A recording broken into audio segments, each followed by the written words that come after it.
اللہ تعالیٰ اب ایک کرائٹیریا پھر اس حوالے سے ڈسکس کر رہا ہے، وَمِنَ النَّاسِ مَن يَتَّخِذُ مِن دُونِ اللَّهِ، اور لوگوں میں ایسے لوگ بھی ہیں، ایسے بدبخت لوگ ہیں جنہوں نے اللہ کے سوا اور ہستیوں کو پکڑ لیا ہے، اندادًا یحبونہم کحب اللہ، اللہ کے مقابلے پہ انہیں اپنا ند مان لیا ہے، مد مقابل، اور ان سے ویسی محبت کرتے ہیں جیسی اللہ سے کرنی چاہیے تھی۔ اللہ اکبر، یہ آیات پڑھی جاتی ہے نا تو لوگ سمجھتے ہیں شاید یہ مشرکین عرب کے بارے میں نازل ہوئی تھی۔ تو مشرکین عرب اگر اس جرم کے اوپر مجرم ہے اللہ کے حضور، تو آج بھی جو لوگ یہ کر رہے ہیں وہ بھی اسی طریقے سے مجرم ہے۔ اور آپ کو آج مسلمانوں میں اکثریت ایسے لوگوں کی نظر آئے گی جو اگر آپ ان سے حلفیہ بیان لیں تو وہ کبھی یہ نہیں کہیں گے کہ ہم اللہ سے بڑھ کے کسی سے محبت کرتے ہیں، لیکن ان کا ایٹیچیوڈ یہی ہے۔ وہ آپ کو کبھی شعر سنائیں گے، اللہ اللہ کیے جانے سے اللہ نہ ملے گا، اللہ والے ہیں جو اللہ سے ملا دیتے ہیں، اور اللہ والے ان کو کہہ رہے ہوتے ہیں جو اپنی عبادت کروا رہے ہوتے ہیں۔ اگر اللہ والے سے مراد یہ رسول اللہ کو، صحابہ اور اہل بیت کو لیں تو ہم ان کے ساتھ ہیں، لیکن آپ کو پتہ ان کو نہیں لیتے کیونکہ وہ تو ولی نہیں تھے نا، ولی تو بعد میں ہوتے ہیں، وہ اللہ والے ان کو کہہ رہے ہوتے ہیں جن سے تجوید سے اگر آپ نماز سنیں تو نہیں سنا سکتے، اور ترجمہ تو بھول ہی جائیں کہ وہ سنا سکتے ہیں۔ ہاں وہ یہ کر سکتے ہیں کہ سجے پاسے اسلام پھیرے تھے سارے حافظ ہو گئے، کھبے پاسے پھیرے تھے سارے ناظرہ ہو گئے، وہ کہتے ہیں نا جی پیچھے نیت کی۔ تو میں کہتا ہوں جن بزرگوں کے بارے میں آپ کا ایک کلیم ہے نا، اگر آج بھی اس طرح کہتے ہیں نا جی دنیا اولیاء سے خالی نہیں ہے، آج بھی اولیاء کو لیں، وہ تجوید کے ساتھ آپ کو سنا نہیں سکتے، وہ آپ کو سنت اذکار نہیں بتا سکتے صبح و شام کے جو نبی علیہ السلام نے تعلیم فرمایا ہے۔ فرض نماز کے بعد کے آپ کو 2-3 اذکار بتائیں گے، 17 نہیں بتا سکتے، ان کی تربیت ہی وہ نہیں ہوئی ہے۔ تو وہ ان ہستیوں کے بعد، حتیٰ کہ سورہ الزمر کے اندر جا کے آئے گا، سورۃ المومن کے اندر، کہ ان کے سامنے جب اکیلے اللہ کا ذکر کیا جاتا ہے تو ان کے دل گھٹنے شروع ہو جاتے ہیں، اور جب اللہ کے ساتھ اور ہستیوں کو شامل کیا جاتا ہے تو ان کے پھر دل پھیل جاتے ہیں۔ اور آپ یہ کر کے دیکھ لیں جناب، آپ اللہ کی توحید بیان، ہم تو کئی بار یہ تجربہ کر چکے ہیں، آپ اللہ کی توحید بیان کریں تو ان کو چڑ ہو جاتی ہے، وہ کہتے ہیں جی کو بزرگوں کا بھی ذکر کرو نا جی۔ بلکہ ہمارے ایک سیالکوٹ میں بڑے قریبی بھائی، تو وہ ایک بریلویوں کی مسجد میں امام تھے، تو جب اللہ تعالیٰ نے ہمیں قرآن کی توحید کی طرف راغب کیا تو دعوت کی برکت سے انہوں نے بھی حق قبول کیا، تو ظاہر ہے وہ اب اناؤنسمنٹ تو نہیں کر سکتے تھے، تو انہوں نے بہرحال توحید کے اوپر درس شروع کیا قرآن کے اندر، جو قرآن کی آیات ہیں اعلیٰ حضرت کا ترجمہ رکھ کے، اب تو کسی کو تکلیف نہیں ہونی چاہیے۔ تو 2-4 دن تو توحید برداشت کی انہوں نے، اور پھر بابے جو ہے مسجد کے اکٹھے ہو گئے، انہوں نے کہ ایک جناب اللہ نہیں دھوندے رہندے ہو ہر ٹائم، کو بزرگوں کا بھی ذکر کریا کرو۔ یہ دیکھیں پنجابی کا محاورہ نے یوز کیا، ہر ٹائم اللہ نہیں دھوندے رہندے ہو، استغفر اللہ توب الیہ۔ تو ان کو اتنی چڑ ہوتی ہے، اور یہ حقیقت ہے کہ ان کی محبت ان ہستیوں کے ساتھ زیادہ ہے، اور اسی لیے آپ بزرگوں کے بارے میں کوئی بات کریں تو یہ سیکھ پا ہو جاتے ہیں۔ اللہ کے بارے میں کہتے ہیں جی اللہ کو تو پہلے ہی اتنے لوگ گالیاں نکال رہے ہیں، ایک اور نے نکال دی تو کیا ہو گیا؟ ہاں ظاہر ہے وہ نکال رہے تو ہیں، حالانکہ یہ خود بھی نکالنے والوں میں شامل ہیں جی۔ سورہ مریم میں آتا ہے کہ جو اللہ تعالیٰ کے لیے بیٹا تجویز کرتا ہے، یعنی شرک کرتا ہے، شرک کی کوئی بھی فارم ہو، وہ اللہ کو ایسی بات کہہ رہا ہے، ایسی گالی دے رہا ہے کہ قریب ہے آسمان پھٹ پڑے اور زمین شک ہو جائے اور پہاڑ ریزہ ریزہ ہو جائے، ان دعوا للرحمن ولدا، کہ یہ رحمان کے لیے بیٹا تجویز کرتے ہیں۔ اگر زمین و آسمان اور پہاڑوں کے احساسات ہو نا اس طرح کے، تو یہ سارے ان پہ پھٹ پڑے، زمین ریزہ ریزہ ہو جائے، زمین یعنی پھٹ جائے اس خوف سے کہ یار میرے اوپر یہ لوگ اللہ کے ساتھ اور ہستیوں کو شریک ٹھہرائے ہوئے ہیں۔ اور نبی علیہ السلام کی آپ احتیاط دیکھیں، یہ جو ند لفظ ہے نا، اندادیں، سیم یہ الفاظ ہیں۔ مسند امام احمد میں حدیث موجود ہے، الادب المفرد امام بخاری کی کتاب کے اندر یہ موجود ہے، ہم نے اپنے ریسرچ پیپر دعا صرف اللہ ہی سے اس میں بھی ڈالی ہوئی ہے۔ ایک صحابی نے نبی علیہ السلام کو آگے کہا، ما شاء اللہ وشئت یا رسول اللہ، اے اللہ کے رسول جو آپ چاہیں اور جو اللہ چاہے۔ تو آپ نے فرمایا اجعلتنی للہ ندا، یہ لفظ، کیا تو نے مجھے اللہ کے مد مقابل ٹھہرا لیا؟ اب وہ پاکستانی ہوتا نا تو کہتا نہیں یا رسول اللہ مد مقابل نہیں، میں نے آپ کو مستقل بذات نہیں مانا، غیر مستقل بذات، عطائی اور اللہ کے اذن سے مانتے ہوئے کہا ہے۔ لیکن اس ٹائم پہ یہ کہانیاں نہیں ہوتی تھی، صحابہ کرام تو بولے والے مسلمان تھے نا، یہ ساری شیطانیاں ان کو تو نہیں آتی تھی. تو آپ نے فرمایا قل بل ما شاء اللہ وحدہ، بلکہ کہہ جو اکیلا اللہ چاہے. ایک بریلوی عالم تھے، تو میں نے ان کو یہ حدیث بیان کی نا، انہوں نے کہا جی آپ کو اس حدیث کا مطلب نہیں سمجھ آیا. میں نے کہا نہیں سمجھا ہے. وہ کہتے ہیں اصل میں نبی اسلام نے پوچھا ہے کہ اے میرے پیارے صحابی، کہیں ایسا تو نہیں آپ مجھے خدا مانتے ہو؟ ٹھیک ہے. میں نے کہا جو آگے الفاظ تو کچھ اور بتا رہے ہیں. اس کے جواب میں تو صحابی کہتا نہیں یا رسول اللہ، میں نے آپ کو خدا نہیں مانا، خدا کا بندہ مانتے ہوئے کہہ رہا ہوں یا رسول اللہ ما شاء اللہ وشئتا. تو میں نے کہا آگے جو الفاظ ہیں قل بل ما شاء اللہ وحدہ، کیا اکیلا جو اللہ چاہے. اگر آپ کی بات ہوتی نا تو وہ صحابی کہتے کہ نہیں میں آپ کو اللہ کا بندہ مان کے کہہ رہا ہوں، تو حضور کہتے ٹھیک ہے کہتا رہے. آپ تو بالکل الٹ بات کر رہے ہیں، نہیں مجھے نہیں شامل کرنا ذات، تکوینی امور میں نہیں کرنا، تقدیر سے جو ریلیٹڈ ہے. ہاں باقی دین کے معاملے میں تو بخاری مسلم میں کئی حدیث ہیں. جب نبی اسلام سے پوچھا گیا کسی معاملے کا صحابہ کرام نے، اور صحابہ کرام سے آپ نے کاؤنٹر کوسچن کیا، ان کو نہیں معلوم ہوتا تو کہتے تھے واللہ ورسولہ عالم، اللہ اور اس کا رسول بہتر جانتے ہیں. وہ بالکل ٹھیک ہے، دین اللہ اور اس کے رسول سے ہی سیکھنا ہے. اور اسی کو سپورٹیو بخاری مسلم کی حدیث ہے کہ اللہ تعالیٰ عطا فرماتا ہے، میں تقسیم کرتا ہوں. وہ آدھی حدیث بیان کرتے ہیں، پوری حدیث اس طرح ہے کہ نبی صلی اللہ علیہ وآلہ وسلم نے فرمایا اللہ تعالیٰ جس کے ساتھ خیر اور بھلائی کا ارادہ فرماتا ہے اس سے دین کی فقہ عطا فرما دیتا ہے. اور اللہ دیتا ہے اور میں تو تقسیم کرنے والا ہوں. یعنی مجھے بھی جو دین اللہ نے میرے ساتھ بھلائی کا ارادہ کیا، مجھے دین کی سمجھ عطا فرمائی ہے، تو یہ اللہ نے عطا فرمائی ہے، میں تو صرف تقسیم کرنے والا ہوں. انما اس میں یعنی الفاظ جو ہے نا بخاری مسلم کی حدیث کے کہ واللہ یعطی وانما انا قاسم، اللہ دیتا ہے اور میں تو صرف تقسیم کرتا ہوں. تو وہ انہوں نے جناب اس دو لفظ پکڑ لیے تو اعلیٰ حضرت نے شعر لکھ دیا، رب ہے معطی، یہ ہے قاسم، رزق اس کا ہے کھلاتے یہ ہے. وہ رزق کے اوپر لے گئے اور تکوینی امور کے اوپر، حالانکہ یہاں پہ دین کا معاملہ تھا. اس میں میرا یوٹیوب پہ ایک کلپ بھی ہے اللہ نبی وارث، تو اس میں میں نے کئی ایک احادیث بیان کی ہیں اس حوالے سے. یہ تو یعنی نہ ختم ہونے والی چیزیں ہیں. نبی علیہ السلام نے جتنی اس حوالے سے سختی فرمائی ہوئی ہے، وہ مسلم شریف کی جو حدیث بڑی مشہور ہے کتاب الجمعہ چیپٹر میں، ایک صحابی نے نبی علیہ السلام کے سامنے تقریر کرتے ہوئے کہہ دیا من یطع اللہ ورسولہ فقد رشد، جو کوئی اللہ اور اس کے رسول کی اطاعت کرے وہ کامیاب ہو گیا. ومن یعصہما، اور جو ان دونوں کی نافرمانی کرے فقد غوا، تو وہ بہک گیا، بے شک وہ بہک گیا. نبی علیہ السلام کو بڑا غصہ آیا، فرمایا بئس الخطیب انت، کتنا برا خطیب ہے تو نے یہ کیوں کہا جو ان دونوں کی نافرمانی کرے؟ تجھے کہنا چاہیے تھا وَمَن يَعْصِ اللَّهَ وَرَسُولَهُ فَقَدْ غَوَا، جو اللہ اور اس کے رسول کی نافرمانی کرے وہ گمراہ ہوا، وہ بہک گیا. اب اس سے ابھی آگے یہ کہہ سکتے تھے کہ یا رسول اللہ میں نے یہ بات تو پہلے کر دی ہے، میری بات آؤٹ آف کانٹیکسٹ نہیں ہے، میں کانٹیکسٹ کے ساتھ بات کر رہا ہوں. جب میں نے یہ کہہ دیا کہ جو اللہ اور اس کے رسول کی اطاعت کرے وہ کامیاب ہوا اور جو ان دونوں کی نافرمانی کرے وہ ناکام ہوا، تو اس میں تو لٹریچر میں تو کوئی خرابی نہیں ہے، آؤٹ آف کانٹیکسٹ بھی نہیں ہے، اس میں کیا مسئلہ ہے؟ اور حقیقتاً یہ وہ اپنا مقدمہ لڑ سکتے تھے، لیکن ان کو پتا تھا سامنے امام الموحدین ہے صلی اللہ علیہ وآلہ وسلم. یہ وہ ہیں جو کتابوں کے خدا کے ریپریزنٹیٹو ہیں، بابوں کے خدا کے ریپریزنٹیٹو نہیں ہیں. اور ابو داؤد میں آگے الفاظ ہیں، آپ فرمایا قم اذهب، اٹھ ادھر سے نکل جا. اتنا آپ علیہ السلام کو جلال آیا اس حوالے سے. لیکن آپ کے وہ صوفیاء کہتے ہیں ہک ہے ہک ہے ہک ہے، جڑا ہک کی ڈوں آنکھے وہ کافر و مشرک ہے، جو ایک کو دو کہہ دے وہ کافر اور مشرک ہے. حالانکہ ایک نو ڈو کہنے والا ہی موحد ہے. حادث کو قدیم سے الگ کرنے کا نام ہی توحید ہے، خالق کو مخلوق سے الگ کرنے کا نام ہی توحید ہے. تو اللہ تعالیٰ فرماتا ہے کہ یہ ان لوگوں کی حالت ہے کہ یہ اللہ کے مقابلے پہ اور ہستیوں سے ایسی محبت کرتے ہیں جو اللہ سے کرنی چاہیے. والذین آمنوا، اور جو لوگ ایمان والے ہیں، اشد حبا للہ، ان کی تو شدید ترین محبت اللہ کے ساتھ ہوتی ہے. اور اس لیول کی محبت ہوتی ہے کہ جامعہ ترمذی میں حدیث ہے، نبی علیہ السلام نے فرمایا کہ اللہ تعالیٰ سے محبت کرو کہ اس نے تمہیں نعمتوں سے نوازا ہے، اور مجھ سے اس لیے محبت کرو کہ میں اللہ کا رسول ہوں، اللہ کی نسبت کی وجہ سے.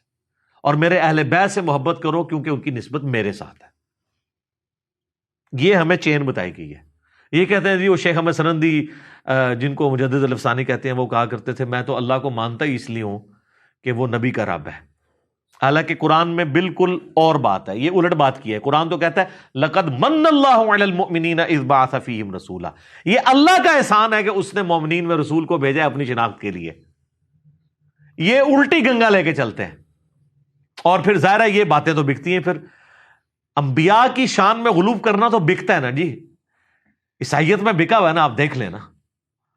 تو اللہ تعالیٰ نے ایک مخلوق کا معاملہ ہی ایسا رکھا ہے کہ یہ اگر امتحان نہ ہو مخلوق کی کوالٹیز کا تو اللہ کے ساتھ کوئی اور شریک ہی نہ ٹھہرایا جائے کسی کو. تو اسی لیے لوگ پھر شریک ٹھہراتے ہیں نا. اور نبی علیہ السلام کی پھر حدیث صحیح بخاری میں دیکھنا, میری شان کو اس طرح بلند نہ کرنا جس طرح نصارہ نے اپنے پیغمبر کو اتنا بلند کیا کہ ڈیوینٹی میں کلیم کر دیا, میں اللہ کا بندہ اور اس کا رسول ہوں, مجھے اللہ کا بندہ اور اس کا رسول ہی کہنا. یہ نبی علیہ السلام کس کو سنا رہے تھے؟ انہی کو سنا رہے تھے جنہوں نے کام ڈالنا تھا, جو آج تک ماننے کے لیے تیار نہیں ہے. تو اللہ بتا شدید ترین محبت اہل ایمان کی اللہ کے ساتھ ہوتی ہے. بخاری مسلم میں حدیث ہے اس نے ایمان کی علاوت چکھ لی جس کے لیے اللہ اور اس کا رسول ساری دنیا سے بڑھ کر محبوب ہو جائے. نمبر 1 یہ. نمبر 2 دوستی اور دشمنی کا معیار اللہ کی ذات. اور نمبر 3 کفر کی طرف لوٹایا جانا اس کے لیے اتنا ہی مشکل ہو جائے جتنا زندہ آگ میں جلنا. وہ جلنے کے لیے تیار ہو جائے لیکن کفر نہ اختیار کرے تو اسے ایمان کی مٹھاس مل جائے گی. اب اللہ تعالیٰ غصہ فرما رہے ہیں ان کے اوپر کہ جو لوگ اس طرح کی محبت رکھتے ہیں نا اللہ کے مقابل اور ہستیوں کے ساتھ, تو اللہ بتا وَلَوْ يَرَى الَّذِينَ ظَلَمُوا إِذْ يَرَوْنَ الْعَذَابَ, کاش یہ ظالم لوگ وہ وقت دیکھ لیں جب یہ اپنی آنکھوں سے عذاب کو دیکھیں گے ان القوت للہ جمیعا, تو قیامت کے دن ان کو یہ پتہ چل جائے گا کہ ساری قوتوں کا مالک تو اللہ ہے. آپ بے شک کہتے رہے میں اس ٹائم تک جنت ہی نہیں ورنہ جو تک سارے نہ لے جائیں. ہاں دوزخ میں کے لیے یہ شرط ہو سکتی ہے کہ جن جن کو میں نے گمراہ کیا جب تک میں دوزخ میں ان کو نہیں لے جاتا تو میں نے دوزخ میں جانا, یہ تو بات بالکل ٹھیک ہوگی. جنت اللہ کوئی نہیں پائی جی. بخاری مسلم میں حدیث ہے میری بیٹی فاطمہ اس بات پہ نہ اکڑنا کہ اللہ کے نبی کی بیٹی ہو, اگر اللہ نے پکڑ لیا تو میں اللہ کے حضور تیرے کچھ کام نہ آؤں گا. پھر حضور نے اپنے چچا کو بھی کہا کہ عباس میرے چچا میرے مال سے جو لینا ہے لے لے, اے میری پھوپھی صفیہ میرے مال سے جو کچھ لینا ہے لے لے, اگر اللہ نے پکڑ لیا میں تیرے کچھ کام نہیں آؤں گا. وَأَنَّ اللَّهَ شَدِيدُ الْعَذَابِ, اور بے شک اللہ تعالی عذاب دینے میں بہت سخت ہے. تو یہ قیامت والے دن ہی پتہ چلے گا کہ اللہ تبارک و تعالیٰ اپنے معاملات میں کتنا سخت ہے. جب یہ عذاب دیکھیں گے تو ان کو خود پتہ چل جائے گا, اور اس وقت ان کی حال کیا ہوگی. ابھی تو یہ بابوں کے نعرے مار رہے ہیں نا, ادھر انہوں نے کہنا یا اللہ بابا نو پہلے جڑا نا چونک دوزخ. وہ کیسے اذ تبرأ الذین اتبعوا من الذین اتبعوا, جب بیزار ہو جائیں گے وہ لوگ جن کی تابعداری کی گئی ان سے جو تابعداری کرتے رہے. ظاہر ہے وہ بیچارے کیا کریں گے, ادھر تو دنیا میں لیڈر بنے ہوئے تھے, کہتے تھے ساڑھے مرید ہو جاؤ تو جنت میں لے جائیں گے. تو اللہ تمہارا یہ سارے جو بزرگ بابے ہیں نا وہ اپنے مریدوں کہیں گے بھائی اپنا اپنا پرچی نبھاؤ, سانو تو اپنی فکر پئی ہے آج. جب وہ عذاب دیکھیں گے وَتَقَطَّعَتْ بِهِمُ الْأَسْبَابُ, ان کے سارے تعلقات آپس میں ٹوٹ جائیں گے, پیری مریدی ختم, بیعت ٹوٹ جائے گی, تجدید بیعت بھی نہیں ہو سکتی. وَقَالَ الَّذِينَ اتَّبَعُوا, تو پھر جب وہ یہ مرید یہ دیکھیں گے نا جو اتباع کرنے والے تھے وہ کہیں گے لَوْ أَنَّ لَنَا كَرَّةً, کاش ہم دنیا میں ایک دفعہ دوبارہ چلے جانا, پھر تو ہم پوچھ لیں گے تسی تاڑے نعرے مار مار کے تو چندے دے دے کے. فَنَتَبَرَّأَ مِنْهُمْ كَمَا تَبَرَّؤُوا مِنَّا, تو ہم بھی تم سے بیزاری دنیا میں ظاہر کریں گے جس طرح آج تم ہم سے بیزار ہو رہے ہو نا. اگر دنیا میں دوبارہ جانا نصیب ہو جائے نا تو ہم اب دنیا میں گئے نا تو ہم انجینئر صاحب کی ویڈیوز ہی دیکھا کریں گے. ظاہر ہے یہ نعرہ کون لگا رہا ہے کہ نہ میں وابی نہ میں بابی, میں ہوں مسلم علمی کتابی. بابوں سے لانے برات کون کروا رہا ہے؟ جو نبی علیہ السلام کی مبارک دعوت کو لے کے چل رہا ہے, اور آپ سے ریکویسٹ کرتا ہے کہ مرنے سے پہلے اے مسلمان کر لے اس پہ غور, کتابوں کا خدا اور ہے بابوں کا خدا اور. اچھا وہ یہ کہیں گے یار یہ تو کافروں کے بارے میں آیات ہے. ان سے صرف ایک معصومانہ سوال کریں کہ یہ بتائیے, ہم لوگوں سے یہ کرتے تھے کہ یہ بتائیں کہ یہ جو آیات ہے اس میں غلام احمد قادیانی فال کرے گا کہ نہیں, کہ جو قادیانی ہیں وہ قیامت والے دن جب غلام احمد قادیانی کہے گا آج تو میں خود عذاب میں جا رہا ہوں، میں تمہارا کیا کروں، تو قادیانی یہ کہیں گے کہ کاش ہم دنیا میں چلے جائیں تو ہم بھی تجھ سے لانے میں، کہتے ہیں بالکل کریں گے۔ تو ہم کہتے ہیں غلام احمد قادیانی تو قرآن کے نزول کے 1300 سال بعد آیا ہے، تو اس میں تو نہیں ذکر، یہ تو مشرکین عرب کے بارے میں آیات ہے۔ تو وہ کہیں گے نہیں نہیں نہیں، مسئلہ یہ ہے کہ جو بھی کرے گا تو آڑے نہیں کرتے۔ ہم کوئی بات کر دیں کہ اللہ کے فضل سے ہم نے یہ بات سمجھائی ہے بڑے اعتماد کے ساتھ، کہتے ہیں میں کرتا ہے، وہ آپ کے تو میں کہتے ہیں کہ سارے اولیاء کی گردن پہ میرا پاؤں ہے، آپ کہتے ہیں سبحان اللہ، حالانکہ آپ کہنا چاہیے لعنت اللہ۔ کبھی ابو بکر صدیق نے کہا سارے صحابہ کی گردن پہ میرا پاؤں ہے؟ اتنے متکبرانہ جملے کے اوپر سبحان اللہ کہنا چاہیے؟ شیخ عبد القادر کی طرف جھوٹ منسوب ہے، ہم نہیں کہتے انہوں نے کہا ہوگا، اگر انہوں نے کہا تو وہ پھر اولیاء اللہ نہیں ہوں گے، اور اگر اولیاء اللہ میں سے ہیں تو وہ اتنے تکبر کے ساتھ نہیں بول سکتے۔ تو وہ کہیں گے آج ہم دنیا میں اگر کاش ہمیں واپس اللہ بھیج دینا ہم بھی اس طرح تبرہ کریں گے۔ یہ تبرہ لفظی سے نا اعلان برات، ٹھیک ہے، تبرہ کریں گے جس طرح آج تم کر رہے ہو۔ کذالک یریہم اللہ اعمالہم حسرات، یوں ہی اللہ تعالیٰ ان کے برے اعمال ان کے سامنے کر دے گا اس حال میں کہ وہ پشیمانی میں ہوں گے، علیہم ان کے لیے، وما ہم بخارجین من النار، والعیاذ باللہ تعالی، اور وہ کسی صورت آگ سے نکل نہیں پائیں گے۔ اللہم اجرنا من النار، اللہم انی اعوذ بک من عذاب جہنم ومن عذاب القبر ومن فتنة المحیا والممات ومن شر فتنة المسیح الدجال، ربنا اصرف عنا عذاب جہنم ان عذابها کان غراما، آمین۔ تو یہ دیکھ لیں، یہ آخرت میں یہ کچھ ہونا ہے۔ تو دنیا میں اگر کسی کو پتہ چل جاتا ہے، سورہ الاحزاب پڑھ کے دیکھ لیں، وہاں پہ وہ کہیں گے کہ ہمارے بزرگوں کو دگنا عذاب دے اللہ جن کی وجہ سے ہم گمراہ ہوئے، بالکل آخری رکوع میں۔ تو آپ یہ قادیانیوں کی تو میں نے ورس مثال دی ہے، آپ دیوبندیوں سے اگر پوچھ لیں کہ یہ احمد صاحب بریلوی صاحب کے ماننے والے ان کے بارے میں یہی کہیں گے، بالکل کہیں گے، اور بریلویوں سے پوچھے کہ اشرف تھانوی صاحب کے ماننے والے قیامت الدین یہی کہیں گے، بالکل کہیں گے۔ تو یہ تو اجماع ہی ہوا ہے اس کے اوپر بزرگوں سے تبرہ کرنے پہ۔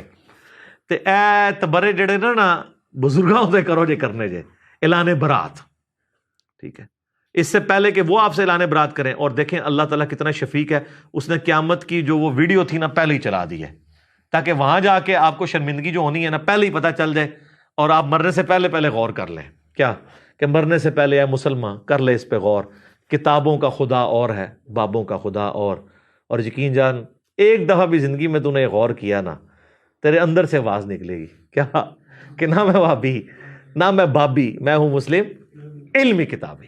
دیکھ لو بابے نو کیسے کیسے رگڑا لگ رہا ہے، ٹھیک ہو گیا۔ بے شک بابا بچاؤ مہم کریں، بابے تے اللہ تعالیٰ نے پہلے ختم کرتے ہیں۔ اعوذ باللہ من الشیطان الرجیم، بسم اللہ الرحمن الرحیم۔ یا ایہا الناس کلوا مما فی الارض حلالا طیبا، اے انسانوں کھاؤ اس میں سے جو زمین میں حلال اور پاکیزہ مال ہے، ولا تتبعوا خطوات الشیطان، اور مت پیروی کرو شیطان کے راستوں کی، انہ لکم عدو مبین، بے شک وہ تمہارا کھلا دشمن ہے۔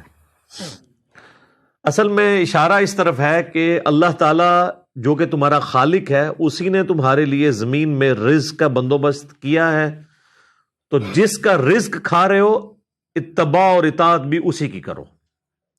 شیطان جو اللہ تعالیٰ کی مخالفت پہ اترا ہوا ہے اس کی پیروی مت کرو، جب کھانا اس رب کا کھاتے ہو تو پھر پیروی بھی اسی رب کی ہونی چاہیے۔ اور شیطان تمہارا کھلا دشمن ہے، یعنی ظاہر ہے کہ اس کی دشمنی تو انسانیت کے ساتھ ہے۔ ہم سورۃ البقرہ کے آغاز میں ہی سن چکے ہیں کہ حضرت آدم علیہ السلام کو جب اللہ تعالیٰ نے خلیفۃ اللہ فی الارض بنایا تو اس نے اپنی جیلسی کا اظہار کیا، اس کی وجہ سے اس کا نام ہی ابلیس پڑ گیا۔ ابلیس کہتے ہی ہے جیلس ہونے والے کو، جلنے والے کو، حسد کرنے والے کو۔ تو اللہ تعالیٰ فرما رہا ہے وہ تمہارا کھلا دشمن ہے۔ ویسے تو خیر وہ چھپا ہوا ہے، سامنے نظر نہیں آتا، لیکن اس کی دشمنی بڑی کھلی ہے۔ صحیح بخاری اور مسلم دونوں میں حدیث ہے کہ ہر انسان کے ساتھ اللہ تعالیٰ نے ایک فرشتہ اٹیچ کیا ہوا ہے اور ایک شیطان بھی ساتھ جن بھی اٹیچ ہے. فرشتہ اسے اچھائی کی طرف بلاتا ہے اور جن جو ہے وہ برائی کی طرف بلاتا ہے. تو صحابہ نے بڑی جرأت کر کے عرض کیا اللہ کے محبوب علیہ السلام کیا آپ کے ساتھ بھی شیطان اٹیچ ہے؟ آپ نے فرمایا میرے ساتھ بھی اٹیچ ہے، لیکن اللہ تعالیٰ نے مجھے اس پہ غلبہ دیا اور وہ میرا مطیع ہو گیا. اب میرے ساتھ جو شیطان اٹیچ ہے وہ مجھے اچھائی کی طرف بلاتا ہے. تو یہ پروٹوکول صرف پیغمبر کا ہوتا ہے صلی اللہ علیہ وآلہ وسلم کہ ان کے ساتھ جو ہمزاد کہہ لیں یا قرین کہہ لیں یا شیطان کہہ لیں یا جن کہہ لیں، اس چاروں الفاظ استعمال ہوئے ہیں، اٹیچڈ ہے، وہ مطیع ہے، مسلم ہو چکا ہے، وہ ان کو اچھائی کی طرف بلاتا ہے. آپ علیہ السلام کے بارے میں آپ کے سوا کسی کے لیے گارنٹی نہیں دی جا سکتی کہ اس کی رائے جو ہے وہ 100% محفوظ ہوگی. ما ضل صاحبکم وما غوا، نبی علیہ السلام کے بارے میں آیا کہ تمہارے نبی نہ کبھی بہکے ہیں نہ کبھی بہرا چلے ہیں. اور آپ علیہ السلام کی یہ جو خوبی ہے وہ بعثت نبوی سے پہلے کی ہے. سورہ یونس کے اندر آیت نمبر 15 اور 16 میں اللہ تعالیٰ نے نبی علیہ السلام کی اعلان نبوت سے پہلے کی زندگی کو بھی دلیل بنایا ہے اس بات پر کہ آپ علیہ السلام اللہ کے پیغمبر ہیں. اور فرمایا گیا کہ اے نبی علیہ السلام ان سے فرماؤ میں اتنا عرصہ تم میں رہا ہوں، کیا تم نے مجھ سے پہلے کوئی ایسی بات سنی ہے؟ یعنی میرے کبھی قول و فعل میں تضاد دیکھا ہو، یعنی آج سے پہلے میں نے کبھی کہیں بچپن سے لے کے اپنے لڑک پن سے اب میچور عمر تک پہنچتے ہوئے کبھی اس خواہش کا اظہار کیا ہو کہ میرے اندر کوئی ایسی خواہش چھپی ہوئی ہے کہ میں لوگوں پر غلبہ چاہتا ہوں؟ سادہ سی زندگی گزر رہی تھی، سرداری بھی کوئی نہیں تھی مکے کی. اگرچہ آپ ایک مکے کے اعلیٰ خاندان سے تعلق رکھتے تھے، لیکن آپ علیہ السلام اس طریقے سے کوئی ڈومیننٹ پرسنالٹی نہیں تھے اس حوالے سے کہ آپ علیہ السلام کا کوئی وہاں پر ایگزیکٹو آرڈر چلتا ہو. رسپیکٹ ضرور تھی، صادق اور امین کہتے تھے، اور آپ علیہ السلام کا کریکٹر اللہ تعالیٰ نے منوایا ہے. اسی وجہ سے تو پھر بعد میں جب آپ نے اناؤنسمنٹ کی ہے جو صحیح بخاری میں آتی ہے کوہ صفا پہ چڑھ کے کہ اگر میں تم سے کہوں کہ اس پہاڑ کے پیچھے سے فوج آ رہی ہے تو تم بات مانو گے؟ تو انہوں نے کہا کہ ہم نے آپ کو کبھی جھوٹ بولتے ہوئے نہیں سنا، یقیناً ہم مانیں گے. تو آپ علیہ السلام نے فرمایا کہ پھر میں ہی تمہیں بتا رہا ہوں کہ تمہیں مر کے اپنے رب کے حضور پیش ہونا ہے. یعنی جس طرح اس کا ڈر ہے نا کہ کوئی فوج حملہ آور ہو جائے گی، تو سب سے بڑا جو ڈر ہے، جو لٹکتی ہوئی تلوار ہے، وہ تو موت اور آخرت میں اللہ کے حضور جواب دہی ہے. تو یہ بھی میں تمہیں بتا رہا ہوں. تو سارے کے سارا مجمع چھٹ گیا سوائے چند لوگوں کے، اور انہوں نے بھی کرٹسی میں بات سن لی. ماننے والے تو وہی 2-4 بندے ہی تھے. تو شیطان تمہارا کھلا دشمن ہے، اس کی دشمنی عیاں ہے. امام غزالی نے ایک بڑی پوائنٹ کی بات لکھی ہے کہ میں سعادت کے اندر، منہاج العابدین میں، بلکہ آلموسٹ ساری کتابوں میں وہ اس بات کو ہائی لائٹ کرتے ہیں کہ شیطان اللہ کا چھوڑا ہوا کتا ہے، اور یہ ایسا خطرناک کتا ہے کہ اس سے بچنے کے لیے اس کے مالک کی پناہ لی جائے تو بچت ہو سکتی ہے، ادروائز کوئی بڑے سے بڑا شخص بھی اس کے شر سے بچ نہیں سکتا. تو اس کتے کا مالک کون ہے؟ اللہ. اس لیے ہمیں یہ بات سکھائی گئی ہے اعوذ باللہ من الشیطان الرجیم. حتیٰ کہ آپ دیکھیں کہ سورۃ النحل میں آتا ہے کہ جب قرآن بھی کھولو نا، تو قرآن کھولنے سے، قرآن پڑھنے سے پہلے، قرآن کھولتے ہوئے تم نے اللہ تعالیٰ سے پناہ مانگ لینی ہے شیطان کے اگینسٹ. کتاب اللہ کی پڑھی جا رہی ہے اور پناہ اللہ سے شیطان کے اگینسٹ مانگی جا رہی ہے. یعنی قرآن پڑھنا بھی کسی شخص کے لیے گمراہی کا باعث ہو سکتا ہے اگر وہ صحیح نیت سے نہیں بیٹھا ہوا. اگر کوئی شخص اپنے آپ کو قرآن کے سامنے پیش کر دے گا کہ جو قرآن کہے گا میں نے وہی بات ماننی ہے، پھر تو ہدایت ملے گی. اور اگر کوئی شخص یہ زبردستی کرنے کی کوشش کرے گا کہ میرے جو پریویس عقائد اور نظریات جو میں آباء و اجداد سے لے کے چل رہا ہوں، قرآن کو توڑ موڑ کے اس میں فٹ کرنے کی کوشش کروں، اپنا نوالا قرآن کے منہ میں ڈالوں، تو سر پھر آپ قرآن کی تفسیریں بھی لکھ کے مر جائیں، آپ ایاک نعبد و ایاک نستعین کا مطلب ہی نہیں سمجھ پائیں گے، جو اکثریت کا حال ہے. اس لیے شیطان کے بارے میں ہمیشہ کانشیس رہنا چاہیے، اور اس کے لیے سب سے بہترین دعا جو بخاری مسلم میں تعلیم کی گئی ہے وہ ہے اعوذ باللہ من الشیطان الرجیم۔ ابو داؤد میں یہ بھی الفاظ ہیں سورۃ الفاتحہ سے پہلے نماز میں پڑھنے کے لیے، اعوذ باللہ السمیع العلیم من الشیطان الرجیم من ہمزہ ونفخہ ونفثہ، یعنی اس کی جتنی بھی چالیں ہیں، وہ جو پھونک مارتا ہے، وہ جو وسوسہ دلاتا ہے، ہر چیز کے اگینسٹ اللہ کی پناہ طلب کی جائے۔ اور یہ شیطان اتنا خطرناک ہے کہ سورۃ المومنون میں نبی علیہ السلام کو حکم ہوا ہے، اے نبی آپ بھی اللہ سے پناہ مانگا کریں شیطان کے اگینسٹ۔ یہاں لوگ کہتے ہیں نہیں ہمارے بزرگ پہنچے ہوئے ہیں جناب، وہ تو جس کو چاہے قید کر سکتے ہیں۔ اللہ کے نبی علیہ السلام کو حکم ہے کہ اے نبی آپ بھی اللہ کے حضور پناہ مانگا کریں شیطان کے اگینسٹ، اور اس چیز کی بھی پناہ مانگیں کہ شیطان آپ کے قریب بھی آئے، صرف اس کے وسوسوں سے نہیں، آپ کا قرب بھی نہ وہ حاصل کر سکے۔ یہ اتنا کریٹیکل ایشو ہے۔ تو ایک تو یہ دعا ہوگی اعوذ باللہ من الشیطان الرجیم، ایک اور دعا ہے لا حول ولا قوت الا باللہ، یہ بھی بخاری مسلم دونوں میں ہے۔ صحابہ اکرام کہہ رہے ہیں ہم ایک سفر پہ روانہ تھے، یہ ہم نے بلو والے کارڈ کے اوپر یہ وظیفہ بھی ڈالا ہے، ان احادیث کے نمبر بھی بخاری مسلم کے حوالے سے لکھے ہوئے ہیں۔ تو ہم میں سے کوئی شخص اپنی سواری پہ سبحان اللہ بلند آواز سے کہہ رہا تھا، کوئی اللہ اکبر کہہ رہا تھا، کوئی لا الہ الا اللہ کہہ رہا تھا۔ اب دیکھیں یہ ان سے بڑے کو وظائف ہیں، میرا یوٹیوب کے اوپر کلپ ہے کہ سب سے بہترین وظیفہ وہ ہیں یہ الفاظ سبحان اللہ الحمدللہ اللہ اکبر اور لا الہ الا اللہ، یعنی اللہ کی تسبیح، اس کی تحمید اور اس کی تحلیل کہتے ہیں لا الہ الا اللہ کو، اور اس کی تکبیر یعنی اللہ اکبر۔ تو صحابہ کرام اپنی اپنی وظائف کر رہے ہیں اور بلند آواز سے، تو نبی علیہ السلام نے ان کو روک دیا۔ آپ علیہ السلام نے فرمایا کہ تم کسی بہرے یا غائب کو نہیں سنا رہے، تم اس ہستی کا ذکر کر رہے ہو جو تمہاری اونٹ کی گردن سے بھی زیادہ تمہارے قریب ہے۔ وہ قرآن میں بھی ہے نحن اقرب الیہ من حبل الورید۔ پھر آپ علیہ السلام فرمایا کہ میں تمہیں جنت کے خزانوں میں سے خزانہ نہ دے دوں جو اللہ نے مجھے عطا کیا ہے۔ اچھا یہ 4 وظیفے کو کم تھے؟ تو نبی علیہ السلام اس سے بھی اوپر کا ایک وظیفہ بتا رہے ہیں۔ تو آپ نے فرمایا لا حول ولا قوت الا باللہ، نہیں ہے ہمت گناہ سے بچنے کی اور نہ طاقت نیکیاں کرنے کی مگر اللہ کی توفیق سے، مگر اللہ کی مدد سے۔ لا حول ولا قوت الا باللہ، یہ اسماء اعظم میں سے ہے، اللہ تعالیٰ کے بڑے اسماء میں سے، بڑے ناموں میں سے۔